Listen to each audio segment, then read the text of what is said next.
Welcome to the Billionaire Lifestyle Podcast with your host, Emmitt Muckles. Please visit iTunes, Stitcher, or emmittmuckles.com to listen to all the episodes for free.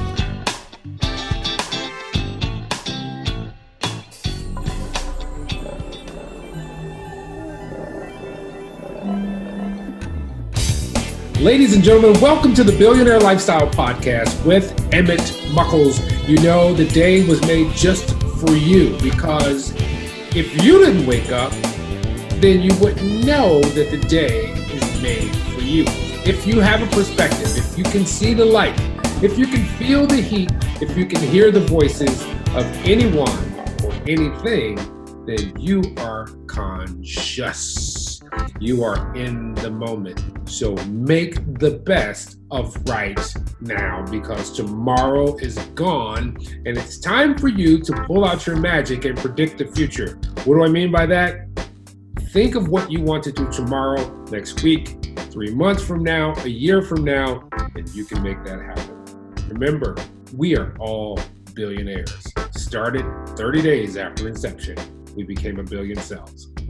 So let's get to it. Yollana Shore. I know I kind of stumbled on that, but Yollana Shore is here with me. She is a coach for leaders who want to nail confidence, influence, and impact so they can make a difference and build a legacy. She describes her coaching role as a combination of sounding board, creative advisor, and personal trainer. And her clients see rapid results in their confidence levels and energy, their relationships with people, and their results at work because she doesn't just work with, you know the cliche, mindset. She works with embodied leadership intelligence. How are you today, Yollana? I'm fantastic. Thank you so much. So, you're located very, very, very, very far away. You're in Australia. Now, Yeah. The first thing I'm going to ask, because we want to get this out of the way, who do you work with and where are they? Can they be anywhere in the world or do you have specific locales that you work with? Yeah, I do work with people anywhere in the world, although we do have time zone, a time zone tango that we have to do. So yeah. I work with people in the US as long as they're willing to work in their afternoon and evening. And Europe can be a little bit more difficult, but usually it's their morning. You know, we make it work. I'm very familiar. I have in-laws who are in Europe, and we're always off kilter from each other. So how did you get involved in this? What has been your trajectory? What got you to now? This is a question that I ask everyone because the backstory is so very important. Because you just don't want someone who read a book and said, now I'm that person who can make things happen. You want to know that they've been through it or that they have a connection to what they are doing. So what got you to now? 100%. Well, I have had like a non-traditional career path. So I started out, I did a degree in environmental science, and I did some training in a mind-body healing practice. It's called The Journey. A woman called Brandon Bays developed it. She was a trainer with Tony Robbins for many years, but then went out on her own. And at the same time, I was working in community engagement, social planning. So I've got like history that's kind of a little bit all over the place. I'm talking 20 years ago now. But the journey was very powerful because it had me doing this transformational work with people. And I was working at an emotional level, the level of beliefs, and the level of the physical body and cellular healing, essentially. Ooh. So that was kind of my background, was a lot of work, seeing a lot of transformations, changes, things people didn't think was possible for them. And there it was, either physically, emotionally, behaviorally. So that's kind of when I'm at the point now where I look back and I go, what actually has my career been and what did I do? And I can go, oh, wow, actually it's a career in transformation and personal development. And during that process, I also realized that I didn't know anything about business. Like I was there to set up my little healing shop, and I didn't know how to get clients. And I started looking around. I remember I did a business course and I learned about shares and property and business. There was this one moment where they were talking about the shares you could buy when the world was in chaos, and like how to kind of make profit from war. And that's a big one. I put my hand up. I was like this, there's all these, I don't know, the big adults in the room. I was like 23 or something. I put my hand up. I'm like, isn't there anything unethical about what you're teaching right now? And they were just like, well, someone's got to make money from it, But that's a very real thing. It's a real thing, and it's true. Someone does.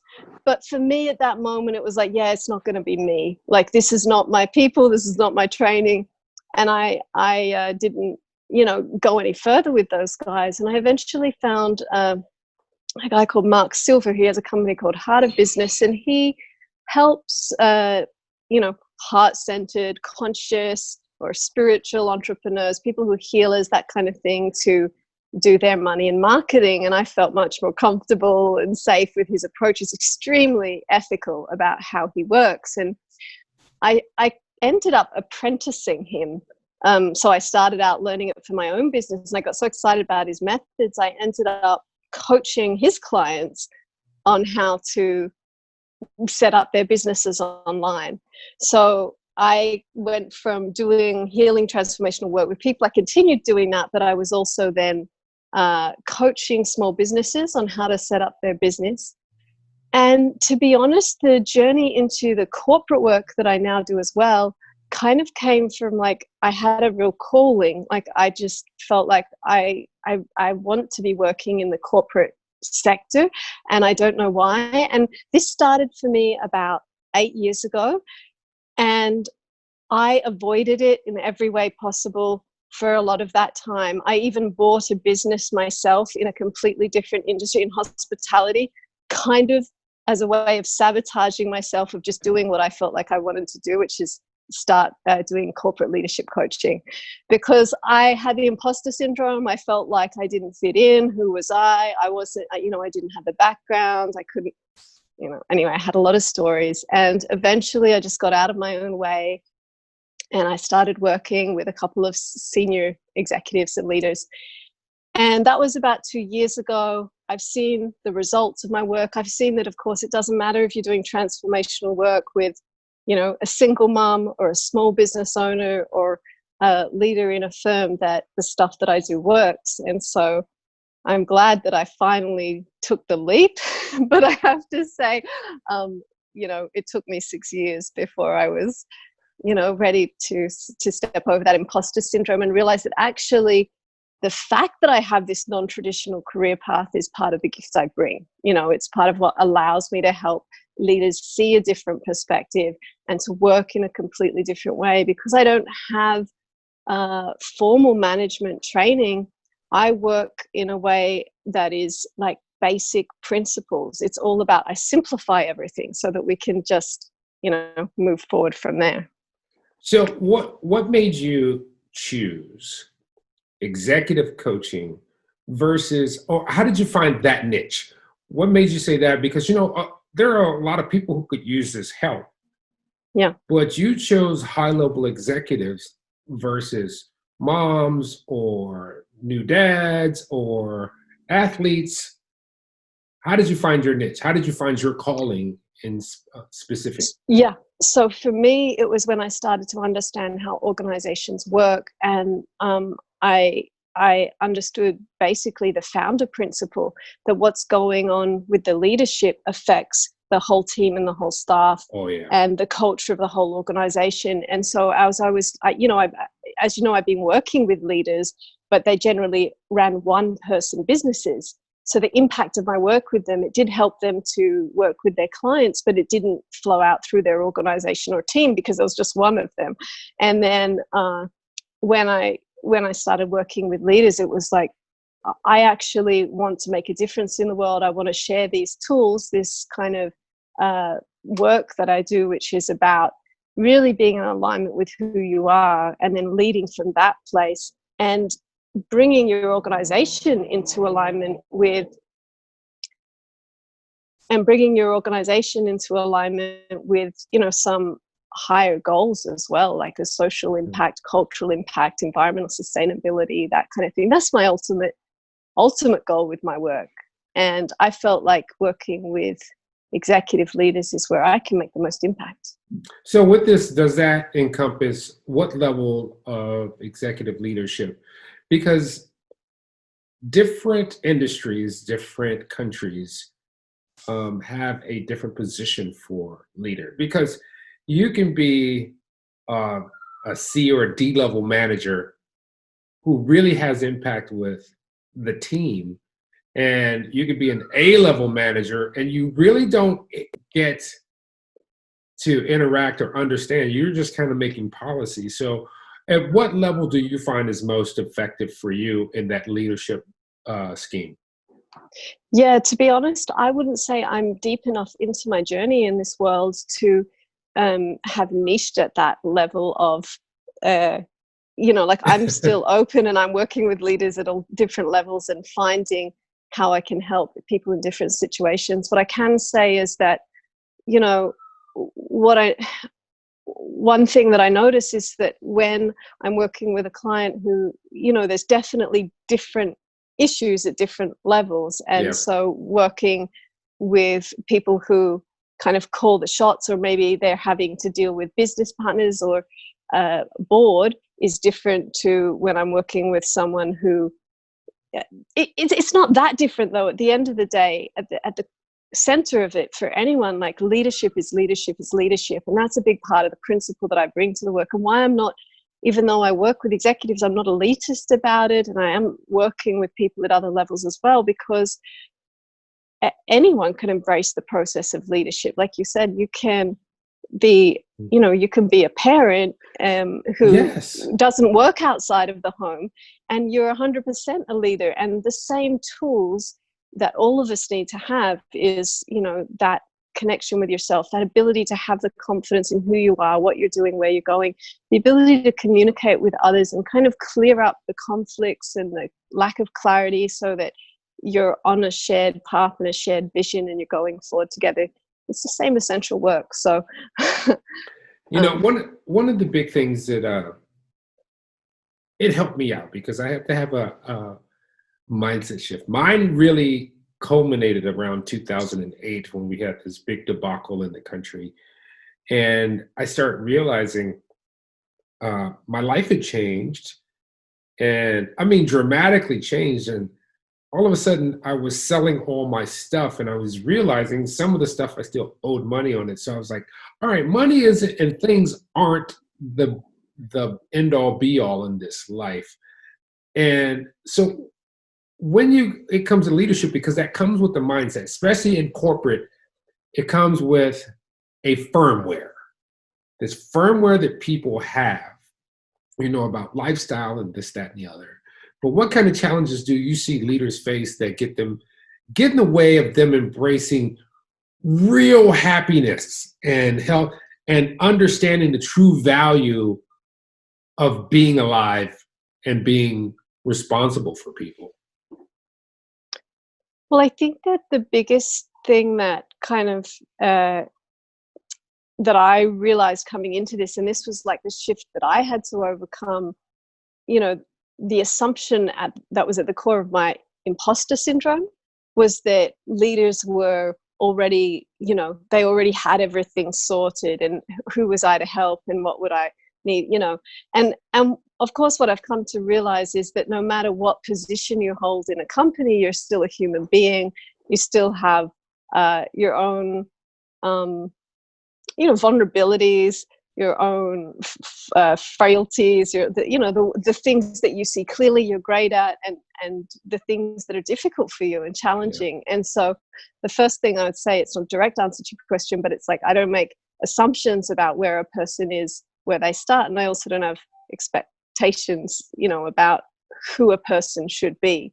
It's more about meeting that person where they are. And my work is very, very customized at this point. Still, it's very, very much for me, it's a lot about listening and understanding the unique situation of the leader and the it tends to be like also the way that organizations, the way that they're interacting with the whole system.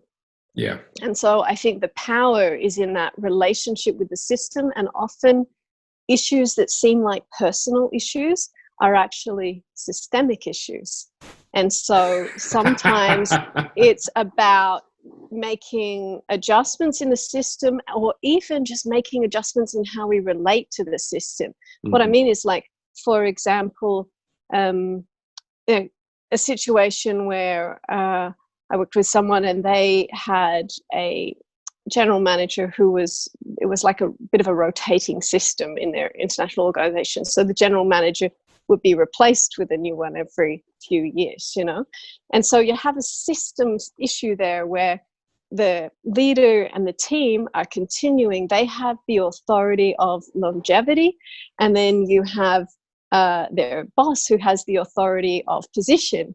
And that system creates like very specific kind of tensions, and also really specific needs.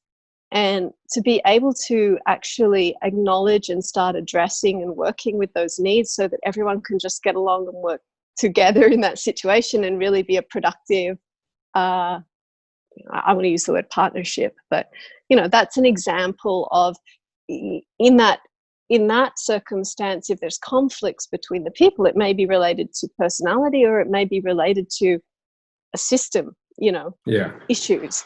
And so sometimes what I'm doing is helping people just get a different perspective on what's going on, because when you're in it, you often can't quite see it so clearly.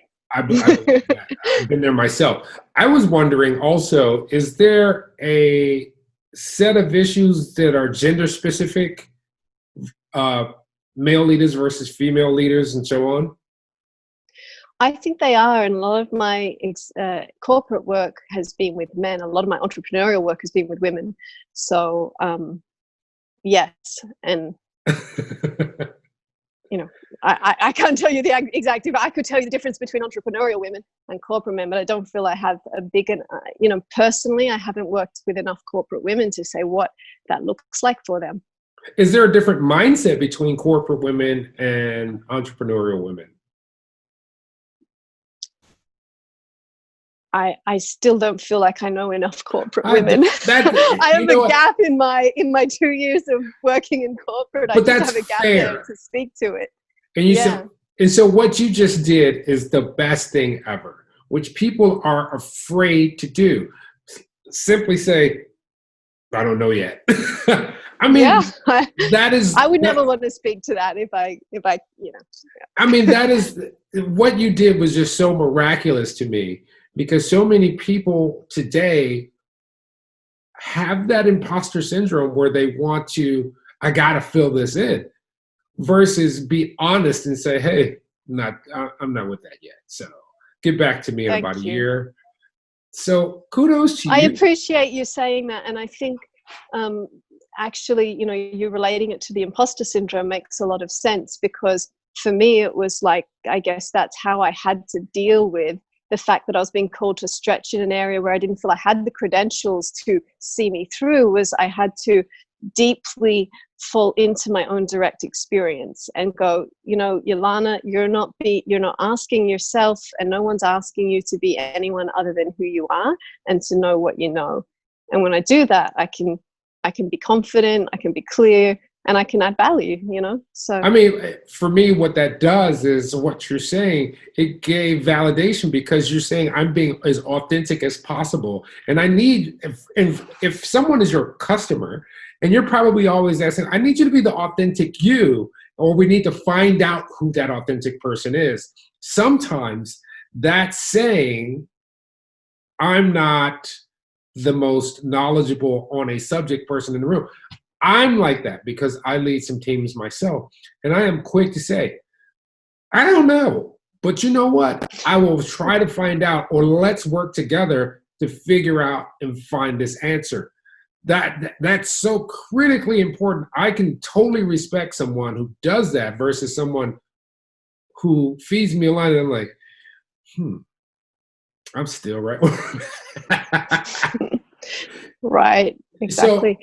So, I could you. say something about entrepreneurial mindset and the corporate mindset in general is that one of the things that I've noticed over the last 20 years in the entrepreneurial space online is that what I really saw is it started with blogging, when blogging started, and then, authenticity, it was like people started getting really vulnerable. They started sharing a whole lot more. And suddenly what it means to be professional really changed a lot in the entrepreneurial space. And so now we have a lot of businesses, a lot of women in business, and they run their business, and a whole section of their marketing will be, talking about how they were on the floor crying, in the kitchen because, like telling the vulnerable story or, so that's a massive cultural shift to like the traditional understanding of how to present and sell and be professional in a corporate space. And I think that actually there is more vulnerability and authenticity in the corporate sector as well.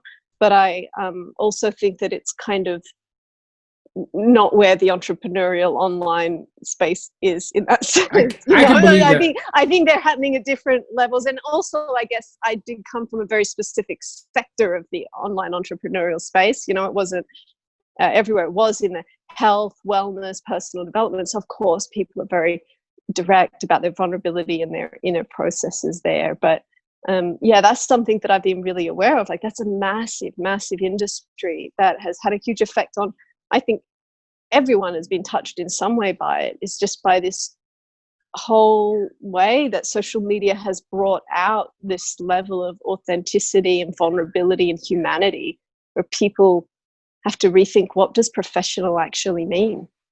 So your clients that come to you, a lot of times people ascend to a role or they get hired in. Sometimes they get this confidence because of they're co-signed by whoever brought them aboard, or they're co-signed because they ascended up and the people have their back. But is it typical that this is a struggle, that they have to work on their confidence and where they are, and that's probably some of the reasons they come to you? I think that there are times when people feel confident in one area of their role, and other areas they don't feel so confident. And often there's also kind of levels. So there's a kind of confident mask, but underneath there can be some doubts or like I said, there are some positions where you can have normal human doubts about anything. Like leaders are required to make a whole lot of decisions, and more those decisions are in spaces where there's a lot of uncertainty, like where the nature of leadership is that often you don't know where it leads. Like you have to try things out and figure things out, and you have to take people with you while you're trying things out. So that's why confidence is so important to the process. And I think that there is two ways of approaching that confidence, and one is kind of like you just wing it, and maybe there's three, and one is like you or you kind of fake it a little bit, like there's a bravado type of confidence where someone is like, they're confident, but they're not deeply confident. And then another way is to try and like get all the information and have all the data. And the area that I work is like where there is sometimes you can't get all the information, all the data, So the embodied leadership approach is actually about understanding that you've got your intellect, which gives you information. You've got your emotional intelligence, which gives you information, but you've also got your embodied intelligence, kind of like your gut instinct, but also, there's other ways that our bodies signal to us about what's the right way to be and the right way to go. And so within the spaces where you're having to make decisions about, do I contact this person? Do I head in this direction or that direction? Do I bring this to my boss, or do I leave it for another week? Like there could be any number of tiny little decisions. And the more that we have these, like using all of the faculties, this really the piece that one of the pieces that I bring to my clients is like how to actually engage that leadership intelligence so that you can feel more confident in those in a deeper way. So how did that come about? How did the embodied leadership method come about? Actually, I think a lot of it came from my experience as a dancer. So did you say a dancer? Yeah, as a dancer. Yeah, I started ballet when I was 5 years old. Oh, yeah. And then I went on and I learned jazz and tap. And later on, I learned like hip hop dance. And I did workshops in belly dance. I learned African dance, flamenco. And like I've done like every style of dance. And it kind of culminated in this type of dance. It's called contact improvisation. Have you ever heard of it? No, I have not. Okay, so contact improvisation is this. So it's the kind of dance. It's like a modern or postmodern dance, and in it, like you would have two people or more, and they would be performing live. So it's a completely, an amazing performance piece, but it's improvised. So no one knows what the other person's going to do in the next moment. And it can include like lifts and leaps and tumbles. Wow. And like it's contact. So you're literally doing it together. So that kind of dance requires an incredible presence in the moment and an ability to know what to do and in relation to other people. So I'll link it together for you. My definition of leadership is like to bring a vision into reality, and with other people. It's like to bring people together to bring a vision into reality. You're working together to create something. It's a simple definition. I actually heard it from someone else on a podcast once, and I was like, I love that so much. I've forgotten the name of the guy now, which is a pity. But I love it so much because it's so simple, right? And it's so clear. You can see how that works. So that experience of contact improvisation, it's like you got to be deeply present in the moment. You've got to be fully engaged with the people around you, so you're open. You got to know what to do and where to be when, and you kind of got to be open-minded, like clear in your mind and your thought space. And those are really the qualities that allow for leaders to really embody their leadership presence, to not just be like doing the do of leadership, but to really be fully, like embodying leadership presence. And so the embodied leadership method, I actually developed a method for kind of tuning that intelligence inside your own body without necessarily learning a million different dance styles, but just a simple practice of like staying grounded and engaged and confident and all of that. So now I noticed on your website, and I said it earlier, the word legacy keeps revolving, like it has this gravity around what you do. So tell me more about about having an impact in building a legacy, how a person can start on this journey to make, or if they have one, how they can make it bigger. For sure. So for me, legacy it's important to think about, because I believe that you're creating your legacy right now. You've been creating it your whole life, actually. Like we're always building our legacy. The question is whether you're intentional about it or not. And so really the process of building your legacy starts with becoming intentional about it. But the other thing that I bring to this is I really, I think I mentioned I care about social and cultural issues and environmental sustainability. And I think that, when we see what happened with Greta Thunberg last year, and, this whole movement where it was like a whole generation was saying, hey, to an older generation, like, what are you doing? What are you doing about legacy? Like, what kind of world are you leaving for us? And what kind of world are you creating for the future? And we have political systems that kind of, and even our business systems that tend to force us systemically to think short term, to think in 3 and 4 year increments, to think in terms of quarters and, annual returns. And those things are important. But if we don't, as a humanity, like wake up and start thinking about 20-year and 100-year and 300-year increments, we're not going to be using our life properly. And I wouldn't call that. Or we may not be here. Well, right. And to be honest, like my challenge to leaders is like, how you call yourself a leader if you're not willing to think long term and to think beyond your life into the impact of your life and your work on future generations. So that's kind of where I come from with legacy. And it's not like a comfortable way to talk about it. I kind of get in your face with it, but it's how I hold myself in my own life as well, to be clear. It's like I have to think about it.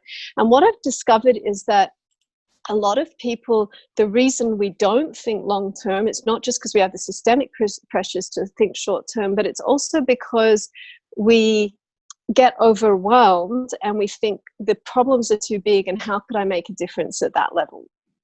It's too much. And really, there's some simple ways that you can actually connect with bigger picture problems and with longer term projects. And it's very simple. Like the first is to know that you don't have to do it alone.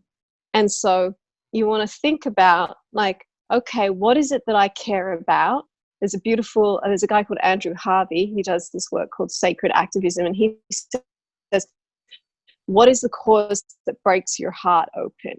So you've got to think, what is it that I care about that I want to make an impact in that area?